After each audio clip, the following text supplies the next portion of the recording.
A man stumbles upon a bomb shelter that's been sealed off for years. Military fighter jets streak overhead at breakneck speed. He scrambles to pry open the lock with a wooden stick. Then he flings the steel door open and leads his family into a pipeline. But just as the woman slams the manhole cover shut, hundreds of nuclear warheads come screaming down onto the ground. Thankfully, though, the bomb shelter is built tough enough to withstand the blast. Against all odds, the family of three escapes with their lives. Once everything above goes deadly quiet, the three of them finally dare to relax, switch on their flashlights, and search for supplies. They soon realize the shelter is actually a relic from World War II. It's stocked with a huge cache of expired canned goods, and even has everyday essentials and toys stashed away. But his daughter couldn't care less about any of it. She just asks quietly when they'll be able to go back to the surface. The man is left at a loss for words. The steel door of the bomb shelter suddenly starts shaking violently. The three of them are scared out of their wits in an instant. Thankfully, it turns out to be nothing but a false alarm. The terrifying creature never manages to break the door down.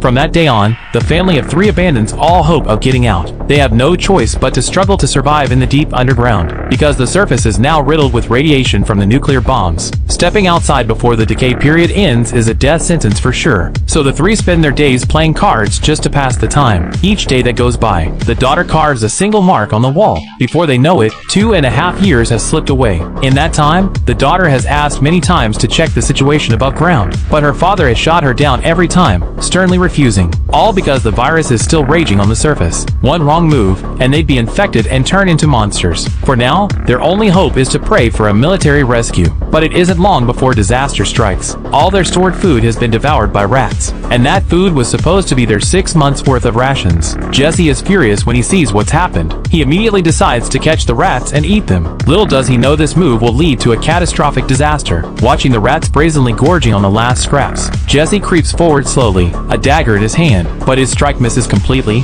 and instead, the startled rat knocks over an oil lamp. None of the three notice what's happened though. Their eyes are all fixed on the rat. By the time they belatedly spot the fallen lamp, it suddenly explodes with a violent bang. Flames instantly ignite the flammable materials nearby. Thankfully, the three act fast to put it out, quelling the fire before it can spread and grow into something worse. But they barely had a chance to catch their breath when they suddenly notice smoke drifting out through the air vent. If the ash lands on the surface, it'll be impossible to miss. The bomb shelter will almost certainly be exposed because of it. Realizing just how dire the situation is, Jesse decides to take the risk and head outside with his wife. They need to erase all traces of the ash before anyone spots it. And with that, the two of them push open the heavy steel door.